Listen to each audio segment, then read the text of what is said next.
రకాలోకంకి స్వాగతం. ఈ కంటెంట్ మీకు నచ్చినట్టయితే లైక్ చేయండి, మీ బంధుమిత్రులకి షేర్ చేయండి. ఇప్పటివరకు సబ్స్క్రైబ్ చేసుకోకపోతే సబ్స్క్రైబ్ బటన్ని నొక్కండి, అదేవిధంగా బెల్ ఐకాన్ని కూడా నొక్కండి. మిత్రులారా, గత 11 సంవత్సరాల్లో నరేంద్ర మోదీ ప్రభుత్వం అనేక ఘన విజయాల్ని సాధించింది. గత 70 ఏళ్లలో పరిపాలించినటువంటి ప్రభుత్వాలు చేయలేనటువంటి అనేక పనుల్ని చేసింది. అలాంటి విజయాల జాబితాలో అన్నిటికన్నా పైన ఉండేది ఈ దేశాన్ని దాదాపు 5-6 దశాబ్దాలుగా పట్టి పీడిస్తున్నటువంటి మావోయిజం సమస్యను దాదాపుగా నిర్మూలించడం. ప్రభుత్వం వచ్చే సంవత్సరం మార్చి 31 వరకు టార్గెట్ పెట్టుకుంది. కానీ ప్రస్తుతానికి ఇప్పటికే మావోయిస్టుల వెన్నువిరిగిన పరిస్థితి. మనము మాట్లాడుకుంటున్న సమయంలోనే ఒక జవాన్ల కాన్వాయ్ మీద మావోయిస్టులు దాడి చేశారు. దానివల్ల 2 చనిపోయారు, కొందరు గాయపడ్డారు. ఈ సంఘటనలు కొన్ని జరుగుతూ ఉంటాయి. జరిగినప్పటికంటే మేము ఉన్నామని చూపించుకునేందుకు, మేము ఇప్పటికీ కాటు వేయగలము అని చూపించుకునేందుకు కొంత ప్రయత్నం జరుగుతుంది. కానీ ఓవరాల్గా మావోయిస్ట్ ఉద్యమం వెన్ను విరిచినట్టయింది. దాని మొత్తం 25 మంది సెంట్రల్ కమిటీ సభ్యులుంటే అందులో 2019 నుంచి 2025 మధ్యలో 15 మంది సెంట్రల్ కమిటీ మెంబర్లను హతమార్చడం జరిగింది. గత నెల మే 2025లో పార్టీ జనరల్ సెక్రటరీ అయినటువంటి Nambala Keshava Rao alias Basavaraju, central general secretary, పార్టీకి ప్రధానమైనటువంటి లీడర్, ఆయనను కూడా హతమార్చడం, ఎలిమినేట్ చేయడం జరిగింది. వీళ్లకు కొత్త వాళ్ళను ఫిల్ చేసే పరిస్థితి కానీ, కొత్త జనరల్ సెక్రటరీని ఎంచుకునే పరిస్థితి కానీ పార్టీకి లేదు. పార్టీ నాయకత్వం అంతా కూడాను వృద్ధాప్యంలో ఉంది. కొత్త నాయకులు వచ్చేటటువంటి పరిస్థితి లేదు. ఏదేమైనప్పటికీ మోదీ ప్రభుత్వము వీళ్లతోటి చాలా దృఢంగా, నిర్ణయాత్మకంగా వ్యవహరించింది. ఈ దేశంలో ఒక ముఖ్యమంత్రి అయితే నక్సలైట్లే దేశభక్తులు అన్నాడు. ఒక హోంమంత్రి నక్సలైట్లు మా బిడ్డలు అన్నాడు. మరొక హోంమంత్రి చర్చలు తప్ప నక్సల్ సమస్యకి వేరే పరిష్కారం లేదన్నారు చిదంబరం. అంతకుముందు మా బిడ్డలు అన్నది శివరాజ్ పాటిల్. ఇద్దరు కూడాను కాంగ్రెస్ ప్రభుత్వంలో హోంమంత్రులు. మన్మోహన్ సింగ్ మాత్రం ఈ దేశంలో అత్యంత ప్రమాదకరమైనటువంటి అంతర్గత భద్రతా సమస్య Maoism, naxalism, left wing extremism అన్నారు. ప్రధానమంత్రి దాన్ని అతిపెద్ద సమస్య అన్నారు. కానీ మంత్రులు మాత్రం మా బిడ్డలు, వాళ్ళతో చర్చలు జరపాలన్నటువంటి మెతక ధోరణిని అవలంబించారు. దీంతో ఏం జరిగింది? 2009లో మన్మోహన్ సింగ్ ప్రభుత్వం వస్తే 2010లో ఛత్తీస్గఢ్లో 76 మంది సిఆర్పిఎఫ్ జవాన్లు నక్సల్ దాడిలో, ఒకే దాడిలో 76 మంది చనిపోయారు. మోదీ ప్రభుత్వం దీనికి భిన్నంగా వాళ్ళని కేవలం కంటైన్ చేయటం, అంటే వాళ్ళ కార్యకలాపాలని పరిమితం చేయటము, వాళ్ళ యొక్క ఫైర్ పవర్ని తగ్గించటము మాత్రమే వ్యూహంగా కాకుండా పూర్తిగా వాళ్ళని నిర్మూలించటాన్ని వ్యూహంగా పెట్టుకుంది. కంటైన్మెంట్ కాదు, అనైహిలేషన్ వాళ్ళ యొక్క స్ట్రాటజీ యొక్క కార్నర్ స్టోన్, అంటే ప్రధానమైనటువంటి అంశం. అంతేకాకుండా ఈ ఉద్యమానికి, మావోయిస్టు ఉద్యమమని చెప్పడానికి వీల్లేదు, అదొక ఉగ్రవాద వ్యవహారం. అది ఈ మావోయిస్టు ఉగ్రవాదానికి 3 వైపుల నుంచి మద్దతు వచ్చేది. ఒకటి ధన ప్రవాహం, చాలా పెద్ద ఎత్తున ధన ప్రవాహం వచ్చేది. ఆ ధన ప్రవాహానికి అడ్డుకట్ట వేయవలసినటువంటి అవసరం ఉంది. డిమానిటైజేషన్ ఆ తరువాతి సంఘటనలతో వెన్నువిరిగింది. ఆ తరువాత కూడాను ఎన్ఫోర్స్మెంట్ డైరెక్టర్ కానీ, రకరకాల నేషనల్ ఇన్వెస్టిగేటివ్ ఏజెన్సీ ఏదైతే ఎన్ఐఏ ఉందో, ఎన్ఐఏ 40 కోట్లు సీజ్ చేయటం, ఇటువంటి సంఘటనల ద్వారా వాళ్ళ యొక్క ఫైనాన్షియల్ సపోర్ట్ సిస్టమ్, వాళ్ళ ఆర్థిక మద్దతు ఏదైతే ఉందో దాన్ని ఆపడం జరిగింది. రెండవది వాళ్ళ పట్ల ఉన్నటువంటి సింపతి. అర్బన్ నక్సల్స్ అనొచ్చును, ఓవర్గ్రౌండ్ వర్కర్స్ అనొచ్చును, వీళ్ళు ఒక వాతావరణాన్ని మీడియా ద్వారా, రకరకాల కథనాల ద్వారా ఒక వాతావరణాన్ని బిల్డప్ చేసి మావోయిస్టులు ఏదో పెద్ద పని చేస్తున్నారు అన్నటువంటి వాళ్ళకొక మద్దతు. అరెస్ట్ కాగానే కోర్టుకి వెళ్ళడము, అర్ధరాత్రి కూడాను కోర్టులను మేల్కొల్పి ఎన్కౌంటర్ల విషయంలో ఇది చేయించటం, ఈ రకమైనటువంటి పనులు. మూడవది నక్సల్స్ విషయంలో కొన్ని కట్టుకథలు ప్రచారంలోనే, గొప్ప దేశభక్తులు, త్యాగమూర్తులు, లేకపోతే వాళ్ళు అన్నీ వదిలేసేసి అడవికి వెళ్ళారు, పట్టణాల్లో ఉన్నటువంటి పేదల గురించి ఏమీ చేయకుండా ఎక్కడో ఛత్తీస్గఢ్లో ఎందుకున్నారో అది ఇక్కడ ప్రజలకు బాగు చేయడం కోసం కాదు, తమను తాము సంరక్షించుకోవడం అక్కడ ఉన్నారు.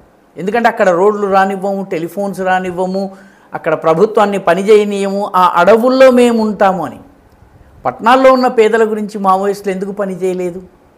లేకపోతే గ్రామాల్లో ఉన్న పేదల గురించి పని చేయకుండా కేవలం దండకారణ్యంలో ఎందుకు చేస్తున్నారు? కాబట్టి వాళ్ళు దేశభక్తులు, పేదల కోసం పనిచేసే వాళ్ళు అన్నటువంటి ఒక కపోల కల్పన, అపోహ ఏదైతే ఉందో దాన్ని కూడా ఆపవలసిన అవసరం ఉంది. అది కూడా ప్రభుత్వం చేసింది. దీంతో పాటు ముఖ్యంగా 3 వ్యూహాలను అనుసరించింది. ఒకటి డీక్యాపిటేషన్, అంటే నాయకత్వాన్ని ఎలిమినేట్ చేయడం. నాయకత్వం ఎలిమినేట్ అయినట్టయితే పార్టీకి కొత్త నాయకత్వం రావడము, కొత్త రిక్రూట్మెంట్ జరగడం లేదు. కాబట్టి నాయకత్వాన్ని ఎలిమినేట్ చేయడం. అంతకు ముందు జరిగినటువంటి పోరాటాల్లో ఈ డీక్యాపిటేషన్, నాయకత్వం యొక్క తలను, మావోయిస్ట్ స్ట్రక్చర్ యొక్క తలను తీయడం జరగలేదు. ఇది జరిగింది. ఈసారి ఛత్తీస్గఢ్లో జరిగింది. రెండవది సరెండర్స్ చాలా పెద్ద ఎత్తున చేయటము. గమనిస్తే మహారాష్ట్రలో, ఛత్తీస్గఢ్లో, ఒరిస్సాలో, ఈవెన్ భద్రాచలం, చర్ల, కుంటా ప్రాంతంలోనూ చాలా పెద్ద సంఖ్యలో సరెండర్స్ జరుగుతున్నాయి. అంటే క్రింది క్యాడర్ను సరెండర్ చేయటము.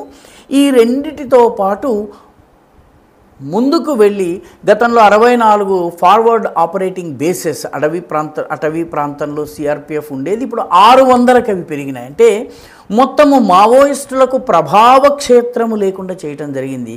అయితే ఈ మొత్తము విజయం వెనుక 2017లో ప్రారంభించిన ఒక వ్యూహం ఉంది.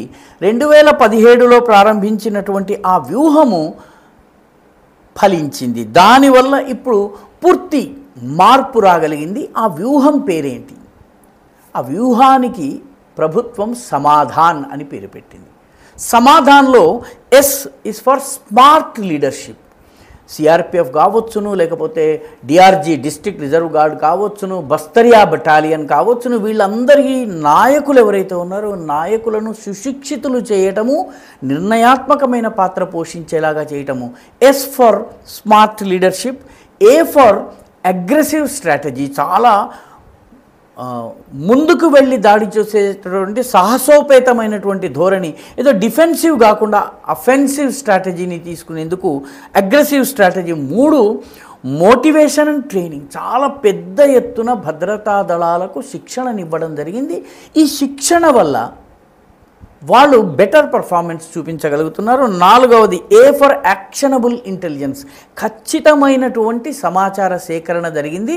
ఇది గాలి కబుర్లు కాకుండా ఖచ్చితమైనటువంటి సమాచార సేకరణ. దానికోసము ఒక పకడ్బందీ ఇన్ఫార్మర్ వ్యవస్థ నిర్మాణం చేయడం జరిగింది. D for dashboard based key result లేదా కీ పర్ఫార్మెన్స్ ఇండికేటర్స్, అంటే కొన్ని లక్ష్యాలను పెట్టుకుని ఆ లక్ష్యాలలో ఏ మేరకు ముందుకు వెళ్తున్నామన్నది ఒక డాష్బోర్డ్ ద్వారా అధ్యయనం చేయటము, ఎప్పటికప్పుడు అంచనా వేయటము. హెచ్ ఫర్ హార్నెసింగ్ టెక్నాలజీ, టెక్నాలజీని ఉపయోగించటము. డ్రోన్ టెక్నాలజీ కావచ్చును, అన్మ్యాన్డ్ ఏరియల్ వెహికల్ కావచ్చును, ఏరియల్ ఫోటోగ్రఫీ కావచ్చును, అదేవిధంగా నైట్ విజన్ కెమెరాస్ కావచ్చును, మిగతా అనేక టెక్నాలజీ ఏదైతే అడ్వాన్స్డ్ టెక్నాలజీ ఉందో దానిని ప్రయోగించడం జరిగింది. ఆ తర్వాత ఏ ఫర్ చిన్న క్షేత్రాలకు ఆపరేషన్ ప్లాన్ని నిర్వహించటము. అంటే ఒక దాంతేవాడ జిల్లాలో ఏం చేయాలి, బస్తర్ ప్రాంతానికి ఏం చేయాలి, అబూజుమాడ్కి ఏం చేయాలి, జార్ఖండ్లో ఉన్నటువంటి లతేహార్ ప్రాంతానికి ఏం చేయాలి, ఒరిస్సాలో ఉన్నటువంటి కోరాపుట్ ఇటువంటి ప్రాంతాలు, మల్కన్గిరి ప్రాంతాలకు ఏం చేయాలి, ఈ రకంగా ఎక్కడికక్కడ మైక్రో స్ట్రాటజీస్ డెవలప్ చేసి వాటిని ఇంప్లిమెంట్ చేయడం జరిగింది. N for no access to financing, ఇందాకే దీని గురించి మాట్లాడుకున్నాము. మావోయిస్టులకు ఆర్థికపరమైనటువంటి మద్దతు రాకుండా, ఆర్థికపరమైనది కాదు, మందులు కానీ మిగతా సరఫరాలు కానీ ఆహారం కానీ లభ్యం కాకుండా చేయటం. దీనివల్ల మావోయిస్టుల శక్తి క్రమేపీ తగ్గుతూ వచ్చింది. ప్రభుత్వం విజయం సాధించగలిగింది. ఒకానొక సమయంలో యూపీఏ సమయంలో 2010ని మనం కనుక పరిగణలోకి తీసుకుంటే 1005 మంది మావోయిస్ట్ దాడుల వల్ల, మావోయిస్టు పోరాటం వల్ల, లేకపోతే వాళ్ళు చేసినటువంటి ఉగ్ర దాడులలో చనిపోయినటువంటి వాళ్ళ సంఖ్య. ఇప్పుడు ఆ సంఖ్య 150కి తగ్గింది. 2024 ఒక్క 2024లోనే 287 మంది నక్సల్స్ చనిపోయారు. కిల్ రేషియో అని గేమింగ్లో ఒక థియరీ ఉంటుంది. అంటే ఎన్ని అవకాశాలు వస్తే ఎంతమంది చనిపోతారు అన్నది ఈ కిల్ రేషియో గేమింగ్కి సంబంధించిన పదము సైన్యం కానీ పోలీసులు కానీ వాడరు. అది 14:1 ఉందని ఒక అధ్యయనం చెబుతోంది. దీని అర్థం ఏంటంటే మావోయిస్టుల సంపూర్ణ పరాజయము. కొన్ని దాడులు అక్కడ ఇక్కడ జరగవచ్చు, కానీ ఓవరాల్గా నాయకత్వం పోతున్నది, క్యాడర్ సరెండర్ అవుతున్నారు. రానున్నటువంటి వానాకాలపు 1-2 నెలలు 3 నెలలు ఏవైతే ఉన్నాయో ఈ వానాకాల సమయంలో పెద్ద యాక్షన్ జరగకపోవచ్చును. ఎందుకంటే వానాకాలంలో ఛత్తీస్గఢ్లో వాగులు చాలా వేగంగా ప్రవహిస్తాయి, కొంత సమస్య ఉంటుంది. కానీ ఈ మావోయిస్టులకు కూడా అంతే సమస్య ఉంటుంది. మావోయిస్టులు అడవిని వదిలి పట్టణాల వైపు పారిపోయేటటువంటి మామూలు వ్యక్తుల రూపంలో పారిపోయి ఆశ్రయం పొందేటటువంటి అవకాశం ఉంది. ఈ రకంగా బయటకు వచ్చేటటువంటి నాయకత్వం ఏదైతే ఉందో దానిని టార్గెట్ చేసే అవకాశం ఉంది. సరెండర్స్ పెద్ద ఎత్తున జరిగే అవకాశం ఉంది. వానాకాలం పూర్తి కాగానే మళ్ళీ పెద్ద ఎత్తున ఆపరేషన్ జరిగే అవకాశం ఉంది. ఈ సమాధాన్ స్ట్రాటజీ నక్సల్స్ పైన ఘన విజయానికి ప్రధానమైనటువంటి కారణం. ఈ వీడియో మీకు నచ్చినట్టయితే లైక్ చేయండి, షేర్ చేయండి, ఈ ఛానల్కు సబ్స్క్రైబ్ చేయండి. మీ అభిప్రాయాన్ని కమెంట్ల రూపంలో తప్పనిసరిగా పంపించండి.